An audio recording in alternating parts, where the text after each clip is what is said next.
Welcome everyone to the channel, and yes, that's right, I bought a Porsche.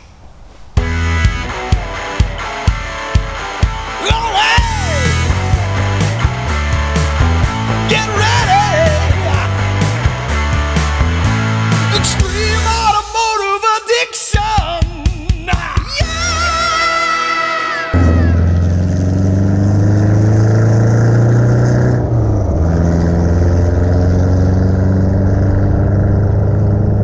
Well, I didn't exactly buy it, and it's not exactly a Porsche. Let me explain.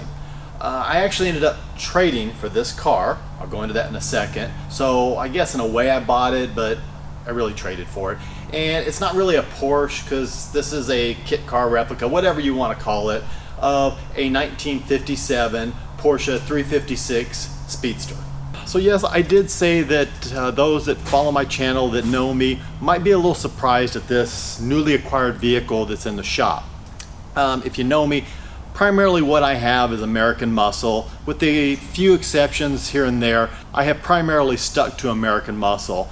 But actually this is a car that I had wanted for quite a while. I've always thought these were nice looking cars, nice looking lines, just kind of a neat setup. And quite honestly, this is one of the very few, and I mean very few cars in my opinion, that is better as a convertible and not a hardtop. So the story behind this one is, as I said, I traded. If you guys follow the channel, you'll know I picked up a 1972 Pontiac Le Mans GTO clone, essentially, not that long ago, maybe a couple of months ago. And the car ended up being a little bit more of a project, needing a few more things than I actually originally had anticipated. But the way I am is I want to get it right, so I went ahead and I did everything I needed to do, rebuilt transmission, new carburetor. Eddie did a ton of tweaks to the car to really get it right, and it was right there dialed in. I think about the only thing that I probably would have done had I kept it would have been to a little bit of tweaking with the carburetor, and I really think because of the cam, it needed a electric or power vacuum booster, because it really didn't make a lot of vacuum down low when it was idling, and well, when you have power brakes you kind of need that.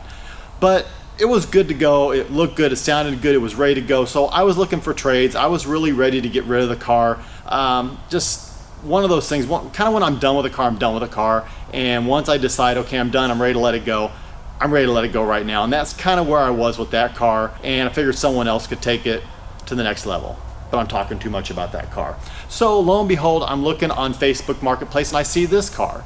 And the price is about where I thought the value of my car was. I'm like, okay. So I hit the guy up and I don't hear anything. And about 24 hours goes by, and usually after 24 hours, I will just write somebody off. I'll move on to something else, figure, oh well, they're not interested, or whatever, something happened, but they're not gonna respond back to me, and I'll move on to other things. So I was getting ready to do that when I happened to notice that the seller of this vehicle happened to be a friend of mine. Actually someone that, well, we've done a couple of car deals now together, actually done a couple of car deals with his dad in the past. So I know them pretty well and know that they have good stuff. So I ended up sending him a text, which he responded back to very quickly.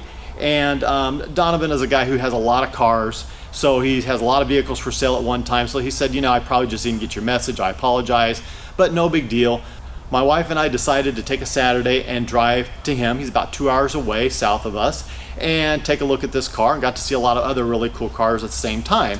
I just took this car down the street, just ran through the gears a couple of times, and I gotta say, it was just a blast. I loved it. It was great. I enjoyed it. It was really everything that I thought it was going to be. So I brought it back, we talked, we negotiated a little bit of a deal that worked for both of us, and lo and behold, about 3 days later, he delivered the car and picked up the Pontiac. So the Pontiac is gone, and now I've got this. So taking a walk around the car, you see it's got the yellow headlights, the yellow driving lights. It's kind of a, I guess I would describe it as kind of an aqua green, but it's got pearl in it. You can kind of see under the lights, and it actually looks much better in person than it does in pictures or on video. When I initially saw the car and the pictures, I was like, okay, it looks like it needs a little bit of love, but actually I just put a coat of wax on it right now, and it really shined up very nicely. You can see it's got the tonneau cover there that will cover the whole vehicle, and you can see the interior is pretty basic, pretty plain. Pretty basic on the gauges, speedometer, tachometer, and then all the pertinent gauges.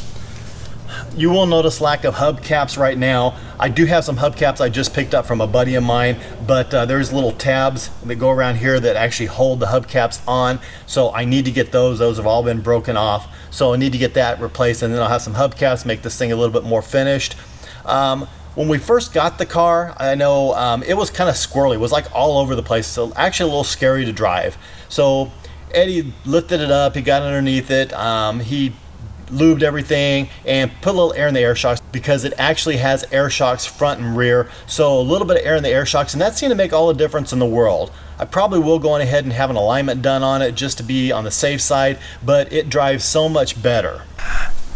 Now, believe it or not, these are actually tack-on white walls. You can kind of see how they come up there.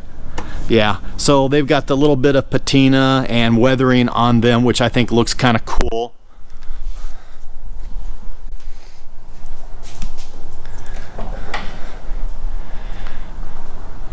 Under the rear bonnet is a 1776 dual port, dual carb motor. So I would say that the car's probably developing somewhere around 75 or 80 horsepower, which is not a lot in today's world, I know. But you have to remember, these cars are very light. There's not a lot to them. I would guess this car probably weighs around 1,700 pounds. So the car's not fast, but it's zippy, if you know what I mean by zippy. And if you don't, well, maybe you'll figure it out when we go for a little ride.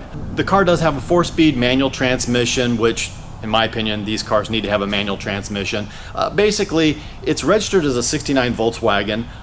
I don't necessarily know that the running gear and everything is 69, because it does have 5-lug wheels, and 5-lug wheels were basically gone by 1969. But either way, it works out just fine. It's fast enough and it's fun enough. It really is a blast to drive. You can probably see behind me there is no windshield whatsoever. Those are like visors at best.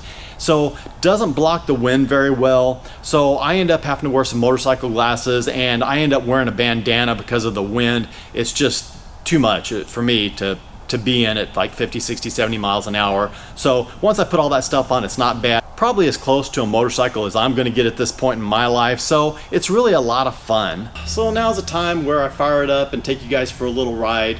Obviously, with it being so open air and with me having to wear a bandana while I'm driving it, not going to be able to really talk too much while I'm driving it. I know most of you are saying yay. So hey, cue the music.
As they say, is that I gotta say, as far as fun factor, this car scores a 10.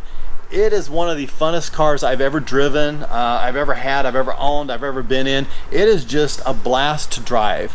Now that being said, I probably wouldn't want to go on any long trips with it. I could see maybe doing like 45 minutes or an hour, but I think after that the wind and just everything would probably be a little uncomfortable for me personally.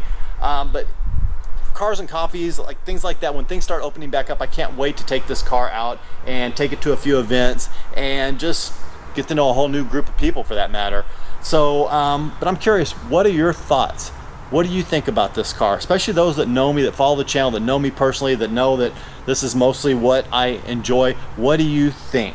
You know, I really don't see getting rid of this car anytime soon. I mean, that being said, the right trade offer, the right cash offer comes along, certainly I'd let it go, but I really have no intention of doing that. I'm gonna enjoy this car until the right person comes along and it's time to let it go.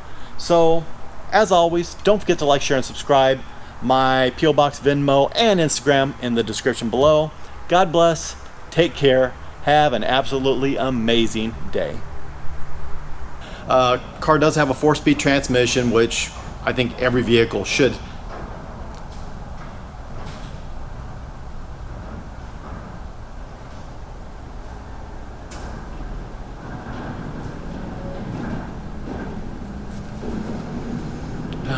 Gotta love these big trucks that come by each and every day with the big trailers. And